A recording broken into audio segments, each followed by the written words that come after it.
So,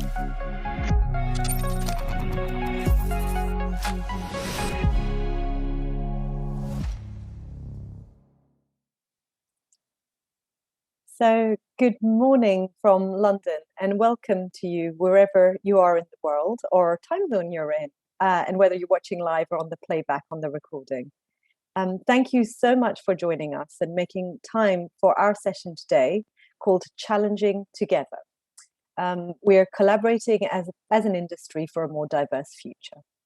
So my name is Sumati Sharma, and I will moderate today our stellar panel, who I'll introduce you to very shortly. So just so you know a little bit about me, I'm an aviation partner in the London office of Oliver Wyman, the global management consulting firm, where I joined earlier this year, and that was after 16 years at Virgin Atlantic. I'm also the founder of the Women in Aviation and Aerospace Charter, which today is 3 years old. Many of you may have been at our launch 3 years ago. And what a roller coasters those last 3 years have been for our beloved industry. Today, we want to share with you and talk to you about three things. First of all, reinforcing the importance of maintaining a focus of diversity, inclusion, and belonging as the industry builds back from the devastating impact of the pandemic. This topic cannot fall off the agenda. Secondly, is to work together to challenge the sector to act now. And we'll share more with you both about the Charter, but also the IATA's 25 by 25 initiative. So this is not a job or task for the next generation after us. It is for us to create a diverse industry now. And finally, is to create a purpose for all. This is not just a women's issue. Ensuring people from all backgrounds, whether it's gender, race, or other, and diversity of thinking, making sure people are attracted to and succeed in our aviation and aerospace industry is very important. So today is going to be an interactive session, so please do ask your questions. The Q&A is open, so you can start posting them now. And any we don't answer in the event, we'll endeavor to do so on our social media channels. And I ask for you one thing today. What you will hear today, please do spread the messages. Spread on your social media, your Twitter, your LinkedIn, your TikTok, whatever media platform you're on, your internal channels, your friends and your colleagues. So to begin, I'm proud to introduce to you our excellent panel of real industry heavyweights. We have two of them right now, and we're going to have a third one joining us very shortly.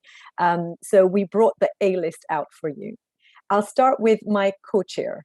My co-chair for the Women in Aviation and Aerospace Charter is Jackie Sutton.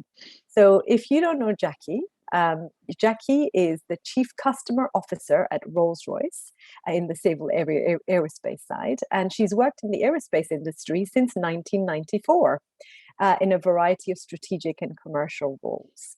And in July 2020, she became the co-chair of the Charter and leads more than 230 signatories to work together to build a more balanced and fair industry for women. I will now move to Chris. So Chris is with us today, and if you do not know Chris, Chris was recently appointed non-executive director of Norwegian Air in June 2020. And previously, she was Chief Operating Officer of EasyJet until 2019. And before that, Chief Operating Officer at TUI Travel. And, I'm really proud to say she was awarded an OBE for her services in aviation in 2013. We also have a third panel. So hi, Chris, welcome. Hello. And finally, we have a third member of our panel who will be joining us very shortly. Willie Walsh will be with us. So if you don't know, Willie is now the 8th person to lead IATA when he took on the role of Director General in April 2021, just 3 months ago, after an airline industry career spanning over 40 years. He's just having some technical difficulties, so we'll be on shortly. Born in Ireland, Willie joined the country's flag carrier Aer Lingus in 1979 as a cadet pilot and became captain in 1990. And if you didn't know, Willie then became CEO of BA in 2005 and most recently was the chief executive of IAG. So to get started, Jackie, we'll start with you. Welcome so much. My first question, which I'll ask all of our panelists, is why is diversity and inclusion and challenging together today at this time, in 2021, so important to you? Yeah, hi there, Sumati, and it's great to be able to join you. And many thanks also and to be here with some friends and colleagues from the industry, both Chris and Willie when he makes it. And as you said, 3 years on from the founding of the Charter just makes it even more significant. So thank you to the Farnborough team as well for inviting the Charter to join forces with IATA to do this panel together today. Two reasons really in answer to your question. The first, which is a very basic, simple, but really fundamental reason, which is just that, I believe strongly that everyone should be treated equally, whatever their gender, whatever their race, whatever their sexual orientation. So I think it all starts there. But then secondly, why is it so important right now for our industry? Well, it's because there are so many reports and so much evidence now of what better business outcomes you get when you've got a truly diverse team. One of the most famous reports was the McKinsey Women Matter report that proves that that companies that have the most number of balance, the best balance in terms of women and men in their senior roles and in their boardroom, just consistently get better outcomes. So at this point in time, when our beloved industry is trying to recover from the biggest crisis in history, it just seems common sense to me that we want to be making sure that we're both attracting and retaining the best possible people, whatever their background. So that's really why I think this is so important, and important to put that spotlight just to make sure that that's a goal we're able to achieve. Fabulous, Jackie. Thank you. And now, Chris, same question to you. Why is diversity and inclusion and challenging together today so important to you personally? Actually, for me, it is very, very personal because, as you can tell from my accent, despite having lived out of Northern Ireland for over 30 years, I grew up in what was euphemistically called the Troubles for best part of 30 years. And that effectively was a civil war, on our own back, our own doorstep. And I think for me, when you see so much unfairness, so much injustice, it leaves a very, very deeply engraved mark on your personality, on your psyche, and on how you behave. So I would never, ever want anyone to be treated the way that some of us were treated growing up.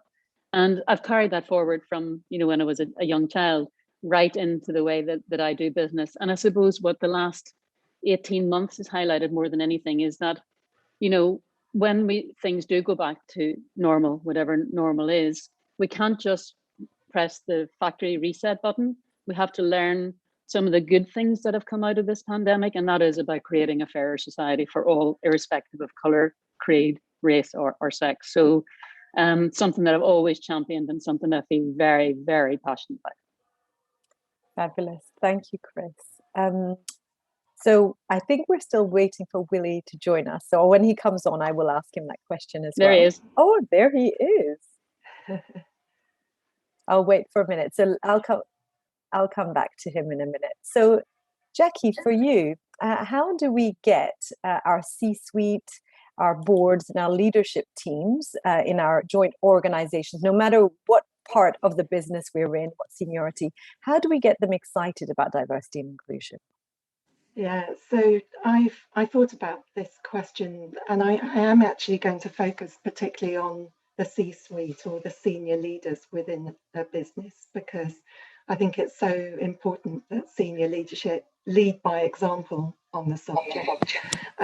So I'm going to assume that it's a given, as the report that I mentioned a minute ago, the McKinsey report about Women Matter, I'm going to assume that there's a level of buy-in and understanding that you get better outcomes when you have a diverse team. And the second fact, of course, that's out there is not least the UN report on sustainable future. There are increasingly targets and goals that are being laid down as requirements for publicly listed companies or indeed any large organization. So assuming that you have that as a requirement, a baseline or a buy-in, what does it take to then get people excited, to your question? I think that it's really good to remember that leadership has to be authentic in order for people to believe, basically, that that leader really feels passionate about something that they're talking about. And if we really want to make a difference here, we somehow have to have senior leaders who are not just paying lip service to because they've got to, because of targets, but actually find a connection that is truly authentic to them. And what that requires is that it needs to be personal somehow. It needs to resonate in a personal way. I think that we just need to be realistic and put it out there that not every single person in every single C-suite, particularly as they're still predominantly men, is going to find a personal, passionate connection to gender balance. I just think that's a reality. I'm not saying I agree with it, but I think it's a reality. So how do they get interested or understand it? It's taking the time to walk in somebody else's shoes or walk in any person's shoes of an underrepresented group. And there are mechanisms through reverse mentoring or other such mechanisms. But when you think about inclusion as well as diversity, I feel absolutely certain that every human being can think of a time where they felt excluded at some point. And so maybe it would help people by helping them remember back to the time when they felt excluded, and to recognize that if we're not careful, underrepresented groups, that feeling they can remember from one time in their life, that's how that group is potentially feeling. And maybe that's the hook that will enable them to connect and feel some personal passion. Because, the Corn Ferry report that, as you'll know well, Samarti, that the Charter commissioned and that we launched with the aviation minister just a few months ago, that was one of the key findings. It starts with authentic leadership on the subject, and that can only come if the leader has managed to find a connection to something personal that makes them passionate about it. So that's what I think is key. And I think there are those of us in these organisations that can help our senior leaders explore and discover what that might be. And reverse mentoring is just one of those many things that can open people's eyes, give them an opportunity to walk in somebody else's shoes. Fabulous. I love that. Authentic, inclusive leadership starting at the top, and how ensuring we sort of get the whole team to understand that. Mm-hmm. Willie, welcome. We can hear you. Well, that's great, and I finally made a connection. I have to be honest, I think it's fantastic when the technology fails, so my apologies for... I think it just reinforces that we all need to get on planes again, Willie, exactly. So we can be there in person. Jackie, I honestly, I didn't do this deliberately, but and I managed to catch what you were saying there, which I thought was fantastic. But yeah, I think it does reinforce the fact that we need to get back and meet face to face. It's so much better than trying to connect over technology like this. Yeah, absolutely. So, Willie, I'll come back and I'll ask you the question I asked all of our panelists. So, tell us why diversity and inclusion and challenging together today, and particularly right now, just as the pandemic, as aviation now also restart, is so important to you? Well, I think everybody should agree that diversity is a fantastic issue. And that's the great thing about our industry. I think the fact that we get to meet so many different people from different backgrounds in different countries, different languages, everything about our industry talks to diversity. And when you have the opportunity to experience that, the richness of that experience is what should convince everybody that it's not just good for business, but it's critical for business. It really does improve the way any organization operates when you have diverse opinions, diverse backgrounds. You can understand the problems better, and you can address the problems and answer the challenges better the more diverse your organization is. So for me, it's not just a nice thing. I think it's absolutely critical for any organization to succeed. Fabulous. So then, following that up from your vantage point, and I'm asking you deliberately as the male, what do you think are the biggest barriers for women being promoted into more senior roles in our industry? And what are the barriers, particularly in areas like flight deck? Because I know that's where you started your career. Yeah, I suppose I should admit that I think one of the biggest barriers is men. And Jackie said it. We have to get people who believe in inclusion and diversity. That we have to get people at the top who think it's the right thing to do for their business and are doing it because it's right, and to understand why it is important for business. But I think we also have some other challenges. It doesn't just start at the business level. It actually starts much earlier. And, if I look at Aer Lingus, I think Aer Lingus is a great example because Aer Lingus recruited its first female pilot, Gráinne Cronin, in 1977. And all of the people who were flying for Aer Lingus in 77 have now retired. So Aer Lingus went from one female pilot in 1977 to in 2019, they had 10% of their pilots were female. So it took over 40 years to get from 0 to 10%. Now, if that doesn't tell you we have a problem, then I don't know what does. And I looked at some stats because the stats are interesting. And, I'm naturally biased towards Aer Lingus because I think it's a great company and has done a lot. And in Europe, it's probably one of the better airlines when it comes to female representation on the flight deck. But in 2018, Aer Lingus ran a big recruitment campaign specifically to attract more women into the role of pilot and engineer. But they had a trainee pilot scheme. They got 7,610 applications. So fantastic number of applicants. 6,981 were men, 629 were women. So 11 to 1 in favor of men. And if we can't succeed in getting equal representation at the application stage, then it's going to take us a lot longer than 40 years to get to equal representation on the flight deck. So there's a much bigger problem here. And I think it goes right back to, how kids grow up, the images they have of these jobs, how they're educated, the subjects they learn. And, it's incredible. But just interestingly, so it was 11 to 1 male to female at the application stage.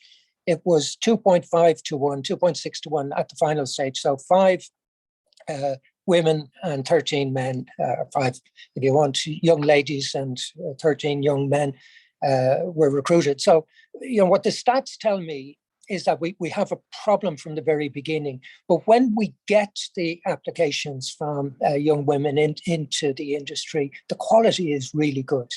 And what we've got to do is we've got to attract more people into the industry. We've got to convince young kids, boys and girls, that this is an attractive industry. But particularly, we've got to get into the schools earlier to convince young girls that they should be thinking of jobs in the airline industry and not what we're seeing as the traditional female jobs, but every job.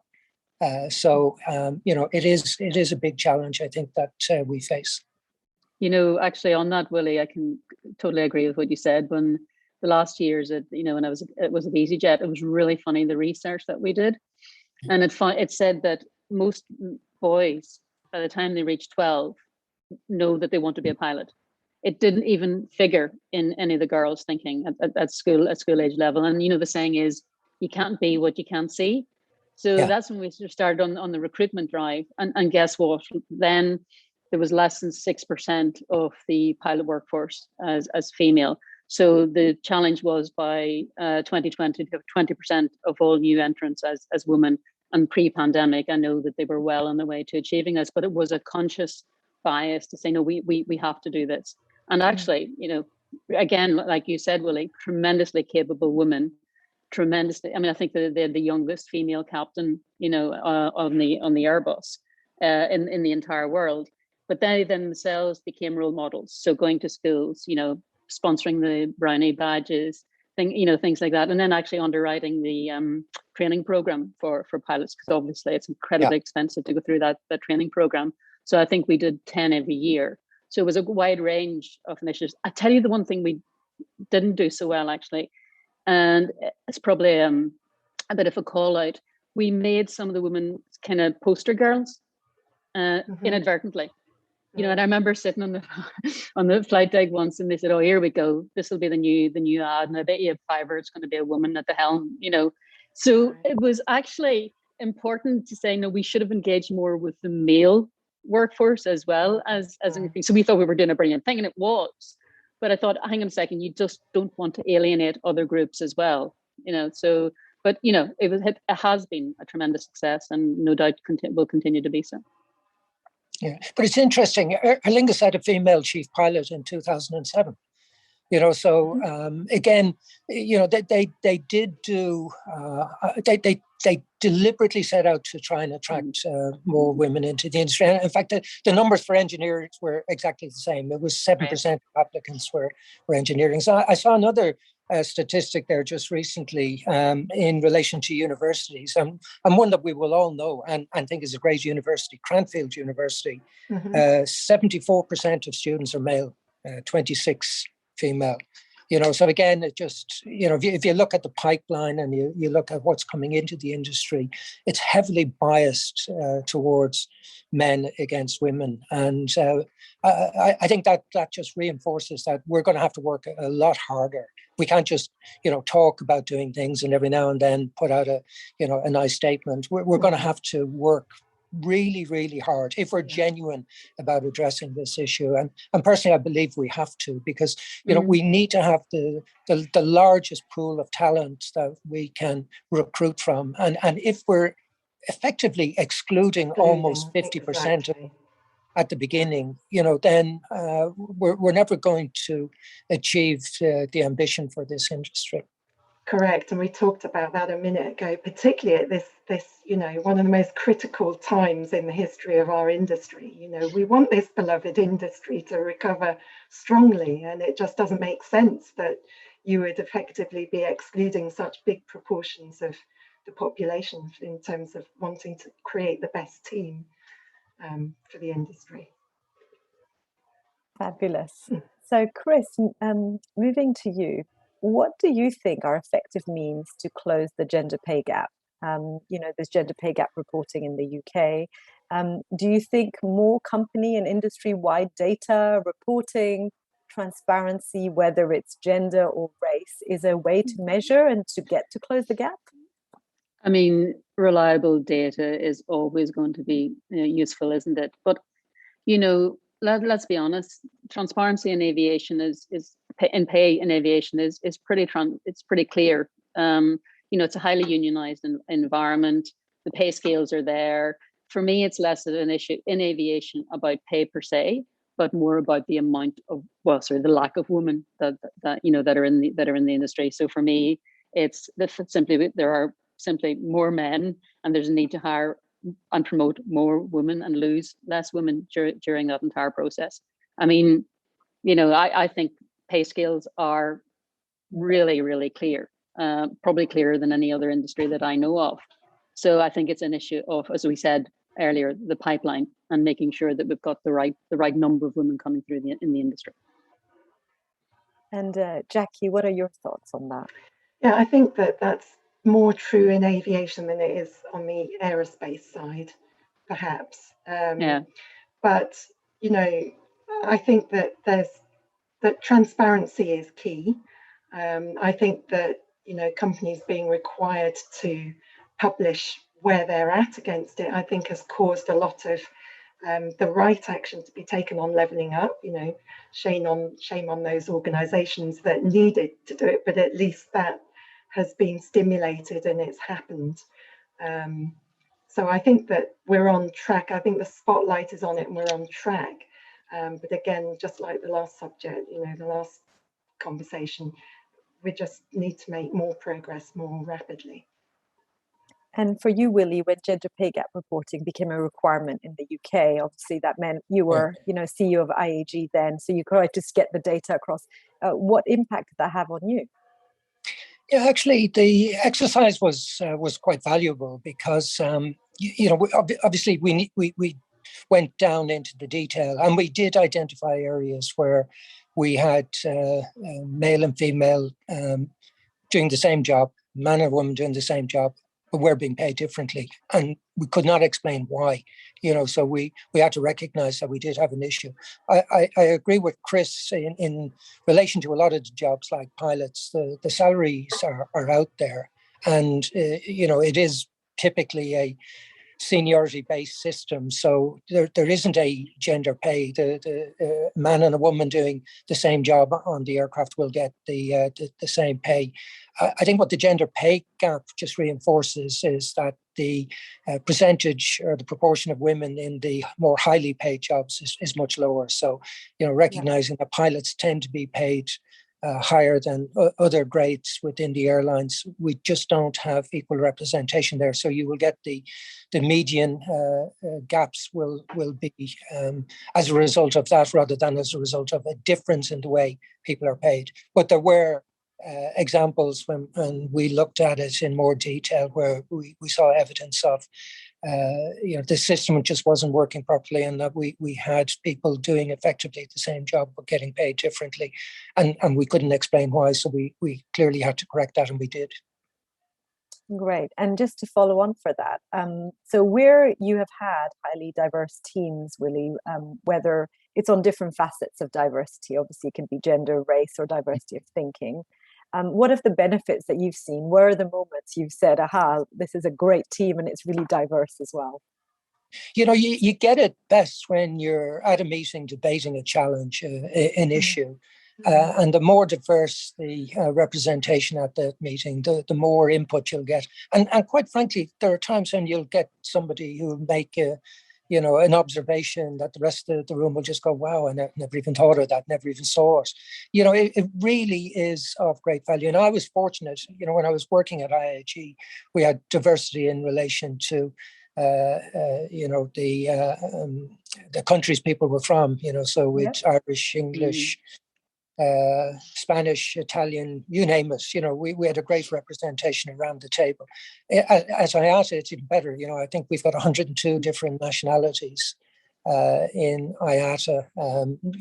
I think nearly more than half the countries in the world are represented in terms of nationality in IATA, and it's fantastic. The atmosphere is just so much more different, but you do get a better understanding of issues when you're coming at it from different perspectives, and I think that's what diversity gives you. So it's not just about race, nationality, color, gender. It's when you get that whole mix, and if your ears are open to the way the questions are being answered, it really can be very, very powerful. And what about you, Chris? I mean, with your wonderful career across so many different airlines, you must have. I'm sure there have been moments where you have been the only woman in the room. But can you tell us a little bit about your sort of vantage point on the benefits of where you've seen really diverse thinking? I think actually one of the first things that was said to me many years ago was, oh my word, they're sending a woman to run the airline. What will they think of next? And of course I overheard that conversation from like one of our captains, who actually then went on to be a great friend. But that kind of opened my ears to what the challenges were that I was about to face. But that aside, not only different, diverse, for me, it was all about diverse cultures as well. And it taught me to listen differently. Very, very much so. And often listen to the quietest person in the room, because if he or she wasn't saying anything, that usually meant that they were, it wasn't that they didn't have anything to say. It's just that, we had to have a better balance of, people that weren't just as extrovert as myself. Yeah. And funny, when you learn to tease that out, and as Willie said, listen slightly differently, you get a much richer debate. And I just love I left Northern Ireland as soon as I could. I couldn't wait to get out just to see the world. And when you see, different people, different cultures, different opinions, you suddenly realize that you don't have all the answers yourself. So that diversity of thought, of opinion, and that richness of bringing everyone together and listening to that, I think is tremendously powerful and rewarding, and better business results as a result of that too. Brilliant industry. I love it. And what about you, Jackie? You're in aerospace, and I'm sure also many times the only woman in the room. Oh, Chris and I have had some stories that we've enjoyed sharing with each other on that. And in fact, Chris won't mind me sharing that when we first met each other, when I'd first joined Rolls-Royce, and Chris was leading, I think it was TUI, your first choice at the time. And we both kind of looked at each other and went, oh, another woman. We're dealing like one woman with another one. It was because it was so unusual, and we hit it off straight away, and on it went. But for me, I think that I found when you've got it's problem solving. I think Willie said it. When you've got a really big business issue or a really complex problem, in my experience, you and the group stuck, which can happen. You've got a team on a problem, but they get to a point where they're just stuck on it. What always unlocks it is changing the dynamic in the team, isn't it? Introducing a couple of fresh people, maybe letting a couple of others step out, and just mixing it up again. And what I found in my experience that has served me well is actually coming into the aerospace industry with no engineering background, but with a commercial language speaking kind of background. A lot of people over the years have said, how can you be in technical sales and not an engineer? And I've said, actually, not being an engineer has served me incredibly well, because I can think of examples in meetings where, and Rolls-Royce is stacked full of phenomenally good engineers. and what I find is that actually the best outcome you get is when I'm bringing my perspective, and the engineering team is coming at it from a very much a technical angle. And I found time and again, you're in a customer situation or in an internal meeting, you come out of that session and you just exchange notes on what you've heard. I guarantee you will have heard different things to the other person, because I'm coming in thinking one way and they're coming in thinking their way, their more technical way. And actually it's the richness of putting those two things together that gets the better outcomes. It's something I try to put out there to encourage more women into the industry, to help them realize that there are roles that you can do from whatever background that you've got, and really fun roles as well. Absolutely. So Willie, I know that there at IATA, where you've joined recently, there's initiative 25 by 25. And as we've spoken today, the business case for D&I, the benefits, they're growing stronger, and people generally do want this. But why do you think it's moving so slowly? And tell us more also about 25 by 25. Well, I think it's moving slowly because what Jackie said, you've got to bring people with you. You can't force them along this road. And Chris made the same point when she was talking about, making sure that we bring people when we're trying to change. So getting people to volunteer to participate, which was the approach we adopted at IATA, that we wouldn't make it mandatory, because we felt the quality of representation would be better that way. So it will take time, and it's improving. I will admit, we don't have as many as we would like fully signed up to the 25 by 25.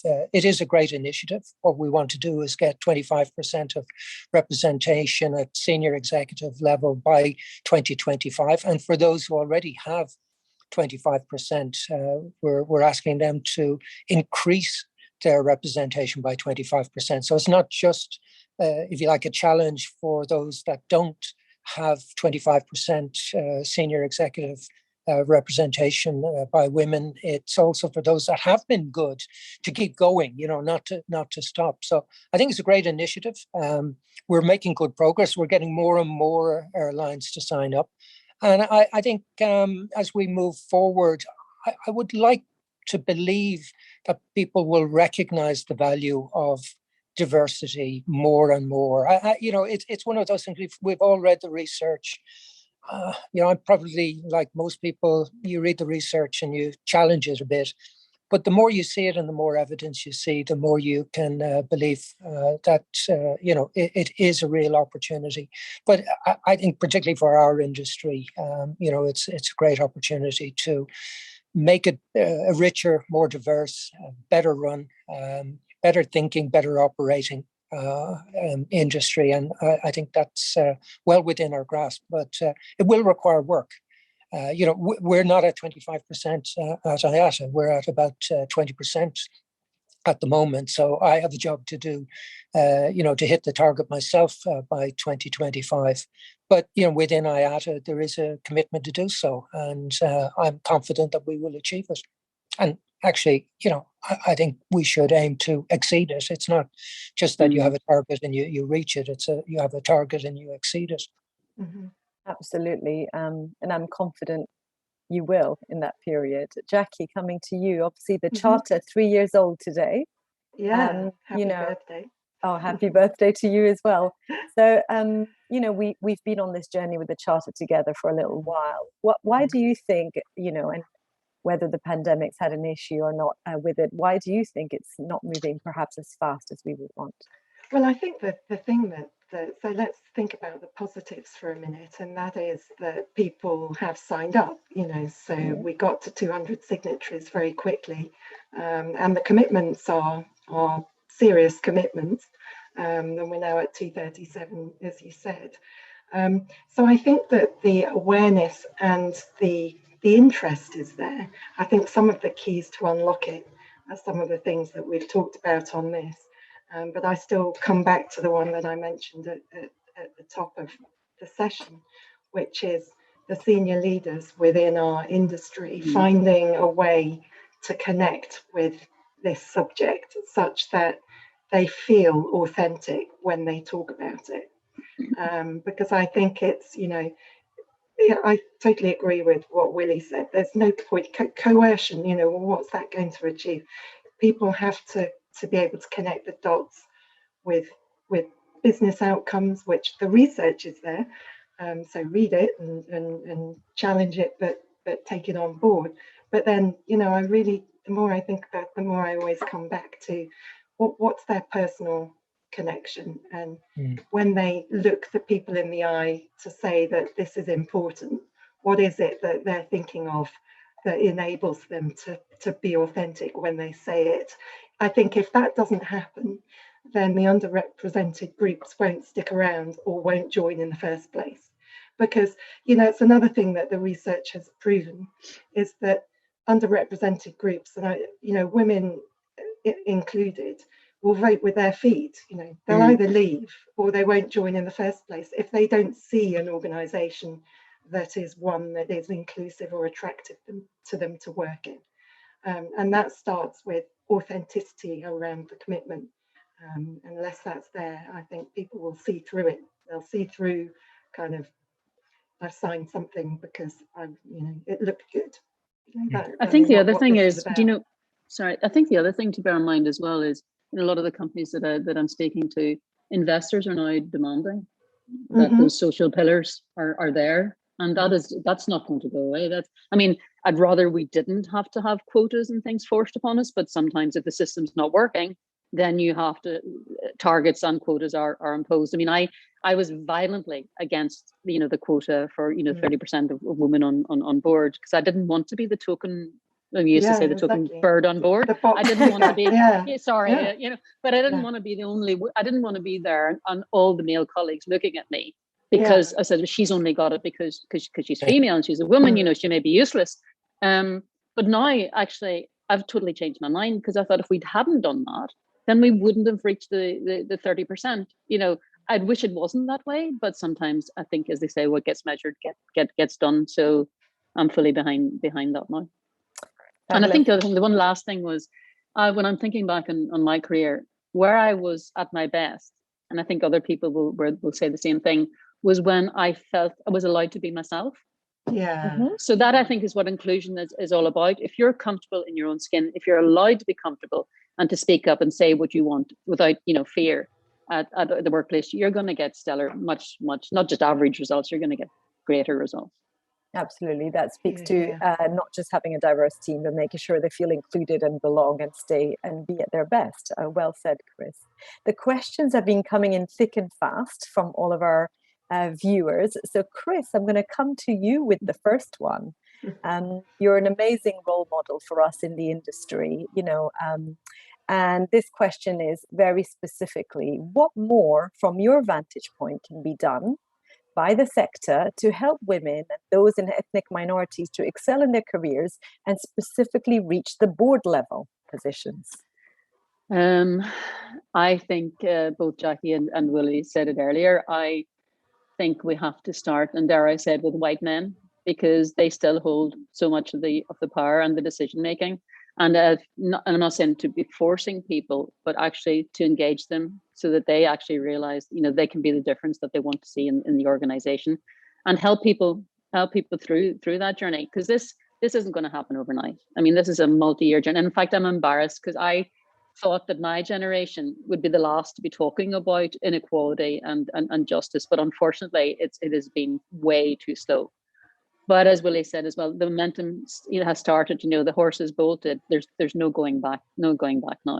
And I'd love to see. I mean, people say I'm a role model. I never felt that way at all. I just wanted to do the best I could in the jobs that I had, and I had some great opportunities, and actually some great guys who actually put their faith in me. And I think that's one thing. And actually, Willie, do you know something? It was the Director General of Iberia who gave me my first big job way back. And I was so terrified. And I said, oh, my word. I said, you have more faith in me than I have in myself. And he says, well, trust me. And I've never forgotten that. And I do that now every time when I can see talent. But for the individuals, that are thinking about trying to reach to the board level, make sure you want to do it, because it may sound good, but it's hard work and it's not for everyone. So make sure that is what you want to do.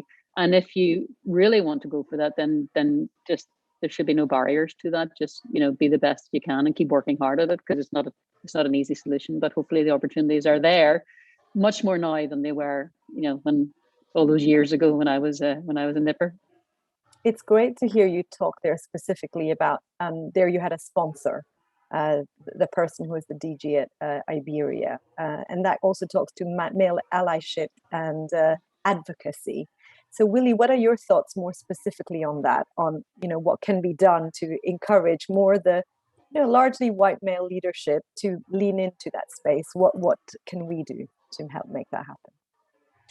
Yeah, I think we've just got to keep talking about it. I think in the same way as I think it was Chris said, she didn't believe in quotas, and I'll be honest, I didn't. But again, I agree with her. Without having the quotas, I don't think we would have achieved the level of female representation in the boardroom in the UK.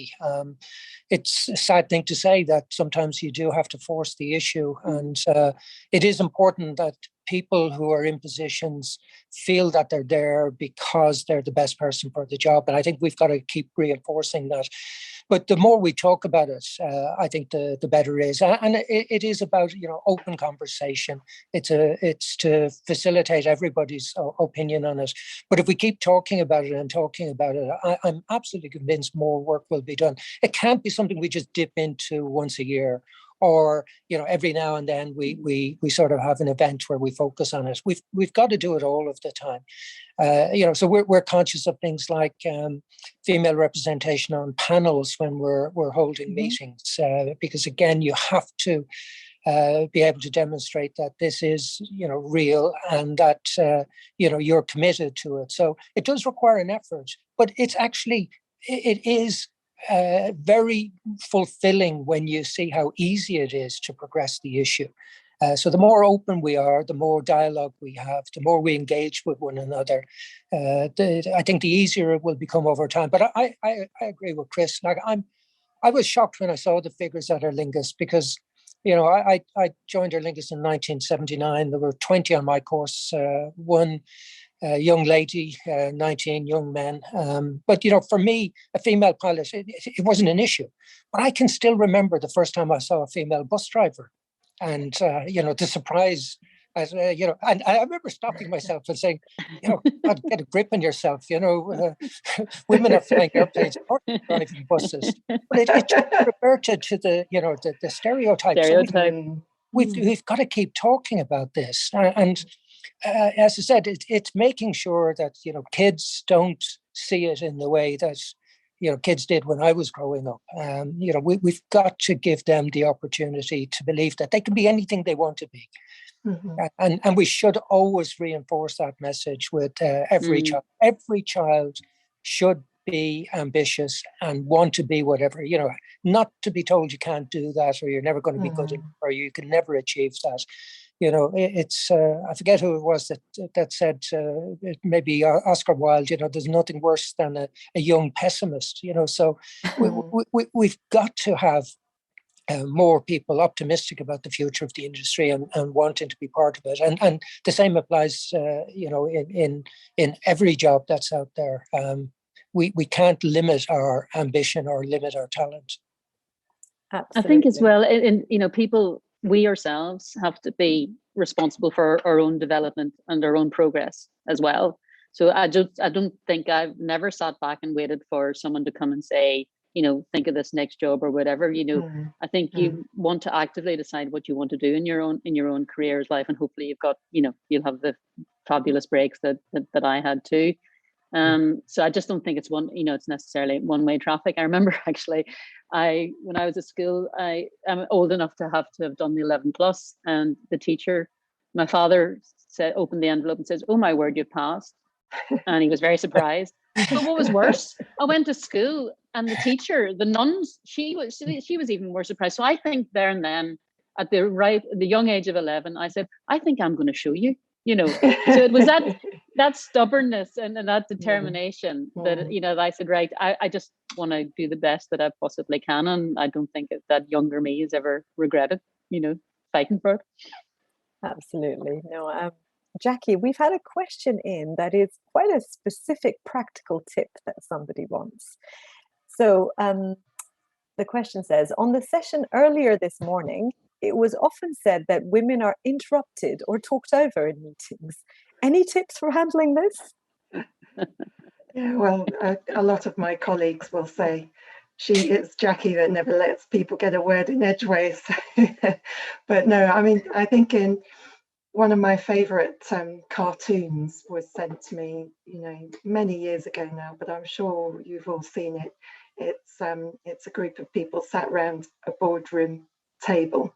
There's one woman and about 14 men, and a speech bubble is coming out of one of the men saying, well, that's a pretty good idea, Miss Smith. Now all we need is for one of the men to propose it. You know, and I have been in a situation where, you know, where my opinion was kind of brushed over, I think, but much more in the early years of my career. And I think in those situations, it's how you respond to it, actually, because, you know, I actually took the fact that my input hadn't been listened to and ignored.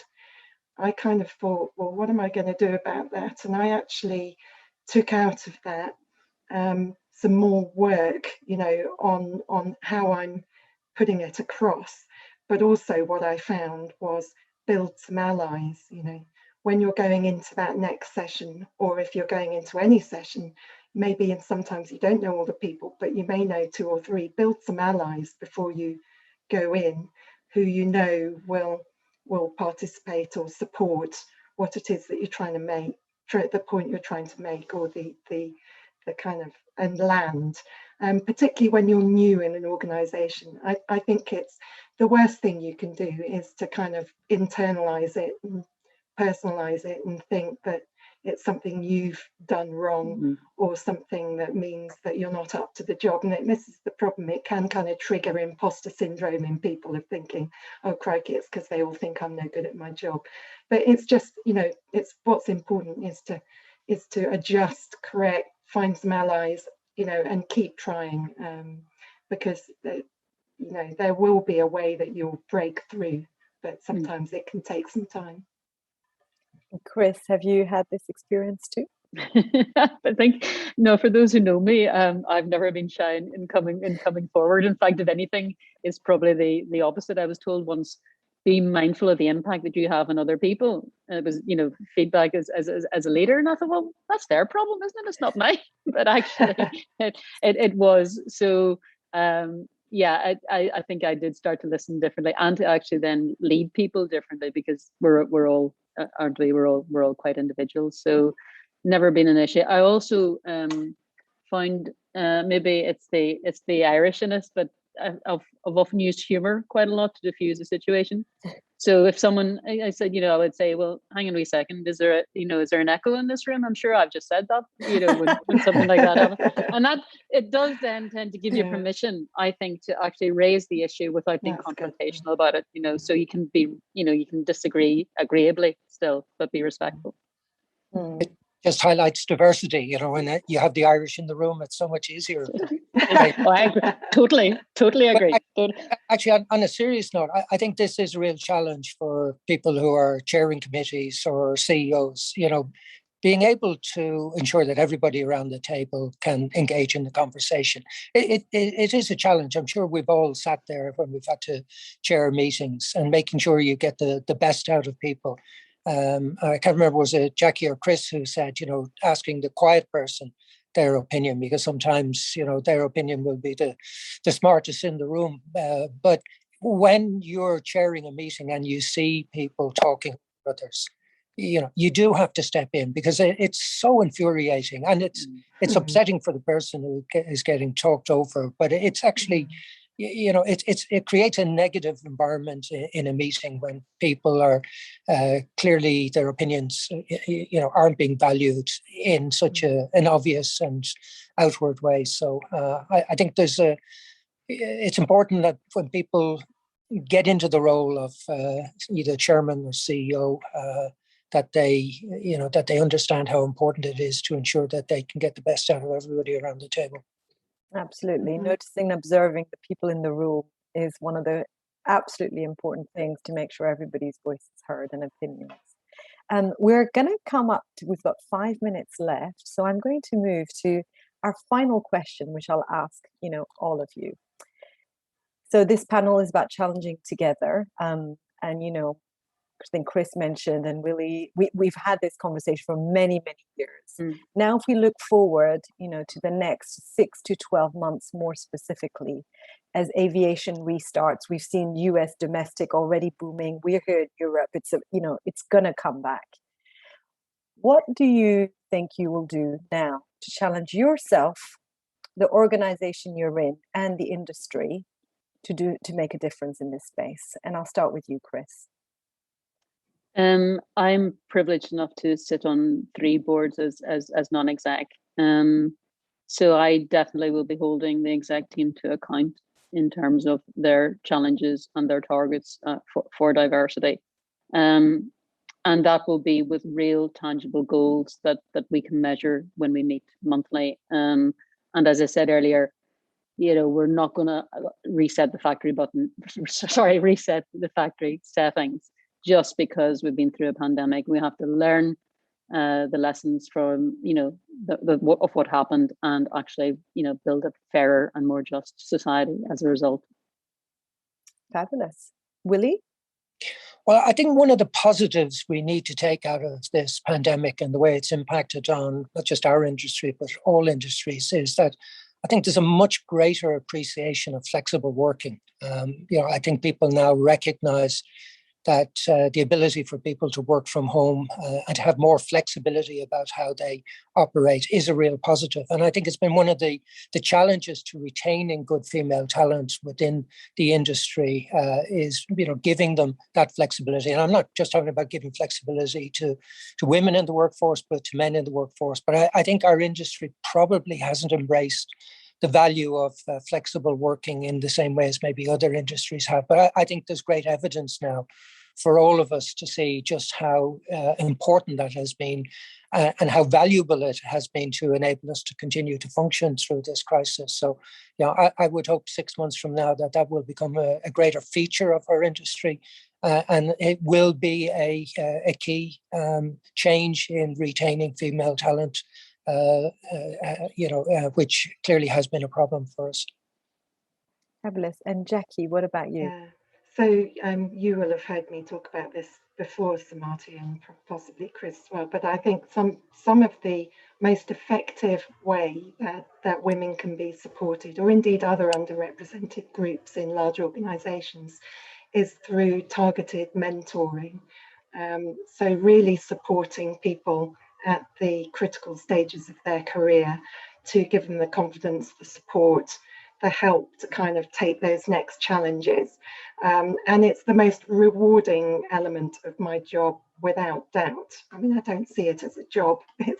It's the most rewarding aspect of how I spend my time, is probably a better way of putting it, is the opportunity to mentor people, women at all different stages of their career, but also other underrepresented groups. And the other area and so my commitment will be to continue the mentoring, but also to take on other mentees, as comes up. But the other thing that I've done this year, which I'd never done before, is participate in a reverse mentoring relationship with another underrepresented group in the business.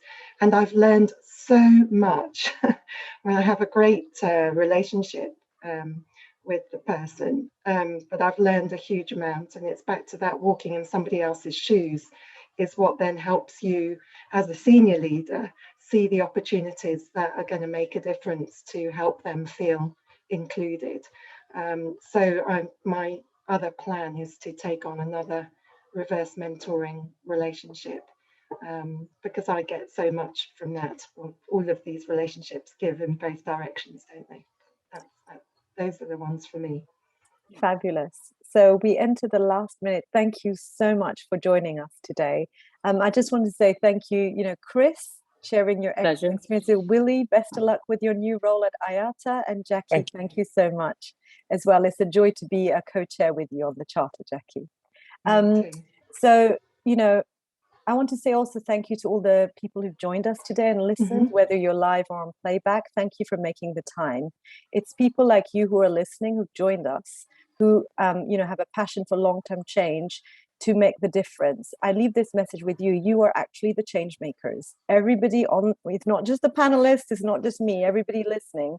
We can make our personal commitments that when we get together in 12 months' time at Farnborough Connect or the Air Show, hopefully live, we will build back together as the aviation industry restarts. Thank you so much. Take care. Thank you.